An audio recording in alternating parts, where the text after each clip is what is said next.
আসসালামু আলাইকুম বড় ভাই। ওয়ালাইকুম আসসালাম। কি অবস্থা? কি অবস্থা ভাই, কেমন আছেন? তো আলহামদুলিল্লাহ ভালো। তোমার কি খবর? অনেকদিন পর দেখলাম। এই তো ভাই, আপনার কাছে একটু দরকার ছিল তাই আসলাম। কি দরকার আমার কাছে এতদিন পর? এই যে গ্রামের এক বড় ভাই নির্বাচন রয়েছে, এমপি নির্বাচনে তো হ্যাঁ তা তোমার কাছে একটু আসলাম। মার্কা তো চেনই। হ্যাঁ, তোমার কাছে চেনা আছে।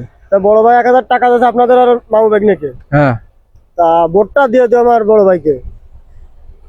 1000 টাকা দিছে। আচ্ছা ঠিক আছে, সমস্যা নাই। বাগনারে বইলা ভোটটা তোমার বড় বাইরে দিমু অনে, সমস্যা নেই। ওকে, তাহলে থাকেন বড় ভাই। আচ্ছা ঠিক আমার আছে। একটু কাজ আছে, আমি যাই। ওকে। আরে মামা, কি অবস্থা? ভালো আছেন? আলহামদুলিল্লাহ ভালো আছি। কি খবর বাগনা তোমার? আমি খুঁজে পাচ্ছি না। আমি তোমার লগে ওই পাড়ায় গেছিলাম তো একটু, তখন বাড়ির দিকে যাইতেছে। আপনি কই যান? আমি তোমারই তো খুঁজতেছিলাম, পথে দেখা হয়ে গেল। সব সুন্দর হয়েছে। কি আশায় বিষয়? আশার বিষয় লেগে ওই যে না, ইয়ামিনের অমুক বড় ভাই আছে না, হ্যাঁ, হ্যাঁ। ইলেকশনে দাঁড়াইছে। মনে করো ওই যে যে আমার এমপি ইলেকশন করবো। এমপি ইলেকশন দাঁড়াবে। বুঝতে পারছি। তোমার আমারে মনে করো যে চাপান গাইতে 500 টাকা 1000 টাকা দিয়ে গেছে, 500 ভোটটা আর কি ওই ইয়ামিনের বড় ভাইরে দিতে হইব আমাকে। কি কম মামা, একটা গরু বিক্রি হয় লাখ টাকার উপরে, একটা ছাগল 50,000 টাকা বিক্রি হয়।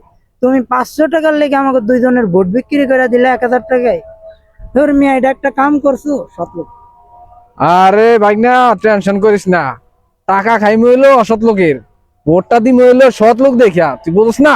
ও, এই নাইলে আমার মামা, তাই তো কই মামা, এই তো মামা। মামু ভাইনা দেখা নেই, ঠিক আছে, সিদ্ধান্ত সেখানে। টাকা খাবো অসৎ লোকের, ভোট দেবো সৎ লোকের, ইনশাআল্লাহ।